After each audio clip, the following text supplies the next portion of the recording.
Welcome back दोस्तों। तो अभी हम देखने वाले हैं कि लास्ट वीडियो में जो हमने देखा था कि नेस्टेड कंपोनेंट्स को वैल्यू सप्लाई करने में हमें क्या दिक्कत आती है, तो उसको हम कैसे रिजोल्व करें। तो रिएक्ट में हमारे पास एक यूज कॉन्टेक्स्ट नाम का हुक होता है। ये हुक क्या करता है, ये हमें कोई भी वैल्यू को हमें कहीं पे भी एक्सेस करने की एक फैसिलिटी प्रोवाइड करता है।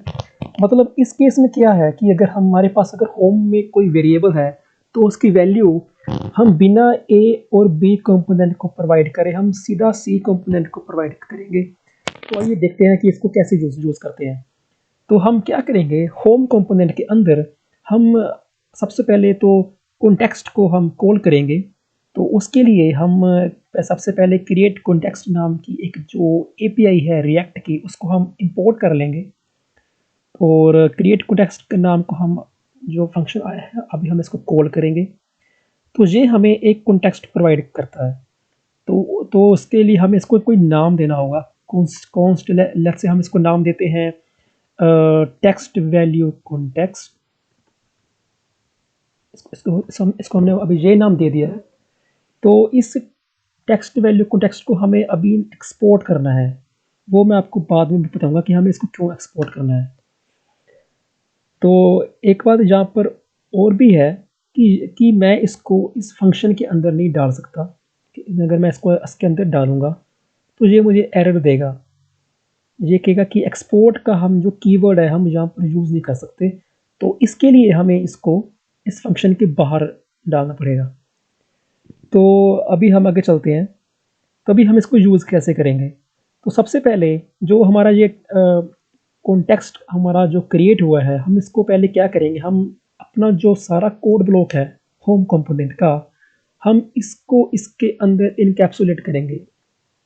इसका मतलब हम इसको कॉपी करके यहाँ पर पेस्ट करेंगे पहले तो, और डॉट डालेंगे प्रोवाइडर।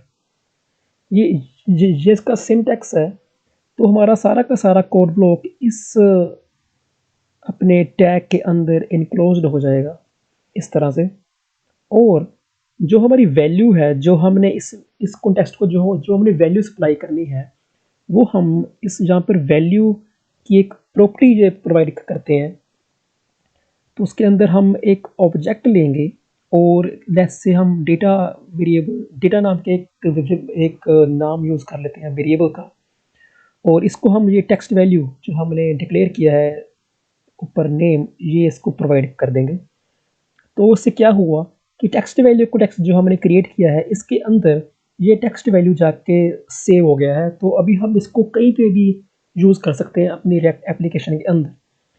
तो हमारी प्रॉब्लम क्या थी कि हम जो भी जहाँ पर टेक्स्ट डालेंगे वो हमें सी कंपोनेंट को चाहिए। ए मतलब ए और बी का उसको उसमें हम शामिल नहीं करेंगे।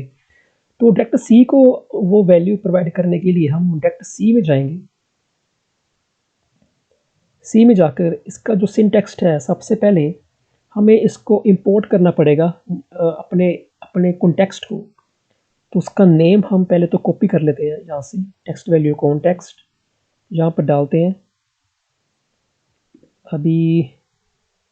तो देखिए ये हमें कह रहा है कि आप टेक्स्ट वैल्यू कॉन्टेक्स्ट ढूंढ रहे हैं जो कि होम के अंदर पड़ा है, जो कि होम के अंदर पड़ा है। तो ये सही है, हम इस पर एंटर करेंगे। तो अभी हमने इसको इंपोर्ट कर लिया है, हमारे पास अभी इसका एक रेफरेंस आ चुका है। तो अभी इसको यूज़ करने के लिए हम क्या करेंगे, हमारे पास एक हुक है जो भी हमने देखा था कि यूज़ कॉन्टेक्स्ट हुक। तो अभी हम यूज़ कॉन्टेक्स्ट हुक यूज़ करेंगे। आप इसका सिंटैक्स यहाँ पर भी देख सकते हैं कि इसको कैसे कॉल करना है। सेम टू सेम हम इसको अभी कॉल करने वाले हैं। तो यहाँ पर हम फंक्शन के अंदर सबसे पहले इसको एक नाम दे देते हैं। लेट्स से इसको नाम देते हैं टेक्स्ट कॉन्टेक्स्ट। नाम आप कोई भी नाम दे सकते हैं। और यूज़ कॉन्टेक्स्ट को अभी हमने इंपोर्ट भी करना है। तो रिएक्ट से पहले रिएक्ट के अंदर हम यहाँ पर यूज़ कॉन्टेक्स्ट हुक को हम इंपोर्ट करेंगे और यहाँ पर यूज़ करेंगे यूज़ कॉन्टेक्स्ट हुक। और अभी ये जो यूज़ कॉन्टेक्स्ट हुक है ये कॉन्टेक्स्ट को लेता है जो हमने ऊपर यहाँ पर इंपोर्ट किया है, इसीलिए हमने यहाँ पर इसको इंपोर्ट किया था।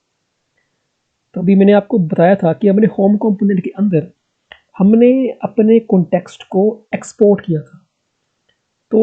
तो ये हमने इसी के लिए किया था ताकि हम इसको सी कंपोनेंट में जाके हम इसको इंपोर्ट कर सकें। तो अगर मैं यहाँ से इसका एक्सपोर्ट का जो कीवर्ड है मैं इसको यहाँ पर मैं अगर रिमूव कर दूंगा तो ये हमें एरर देगा।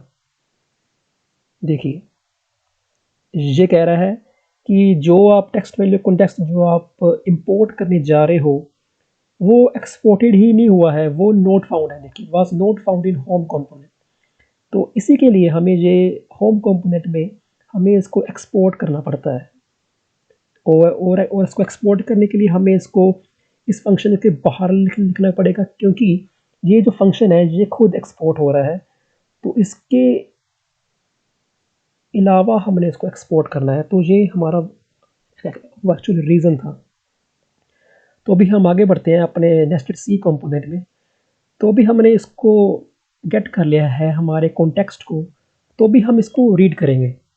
तो रीड करने के लिए हम यहाँ पर पहले तो एक लाइन ब्रेक टैग डाल लेते हैं और यहाँ पे इसकी वैल्यू को प्रिंट करवाते हैं। तो हमारे पास अभी टेक्स्ट कॉन्टेक्स्ट है।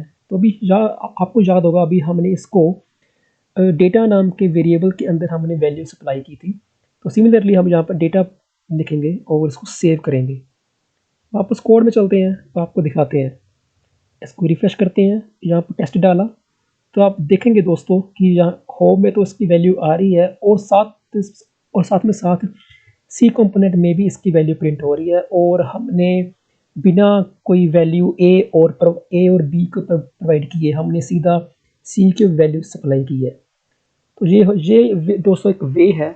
यूज़ कॉन्टेक्स्ट हुक एक हमें फैसिलिटी देता है कि हम कोई भी वैल्यू को हम नेस्टेड कंपोनेंट में सप्लाई कर सकते हैं बिना बीच वाले कंपोनेंट्स को वो वैल्यू को एक्सेस करवाए। तो मतलब जो अपना प्रोप्स है तो उसमें क्या होता है, जैसे हमने लास्ट वीडियो में देखा है कि हमें कंपोनेंट टू कंपोनेंट वो प्रोप्स पास करने पड़ते हैं जो कि बेफजूल में होते हैं। पर सी कंपोनेंट को अगर कोई वैल्यू चाहिए जो कि होम को जो कि उसको होम से लेनी है, तो हम यूज़ कॉन्टेक्स्ट हुक यूज़ करके सीधा वो वैल्यू हम होम कंपोनेंट से गेट कर सकते हैं।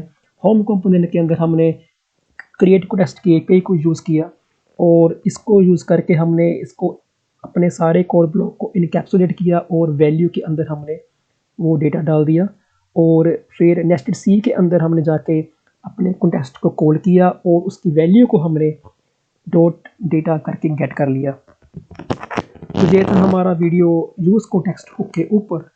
अगर आपको इसके ऊपर कोई भी डाउट है तो आप हमें मैसेज कर सकते हैं, आप हमें कमेंट कर सकते हैं। Thanks for watching.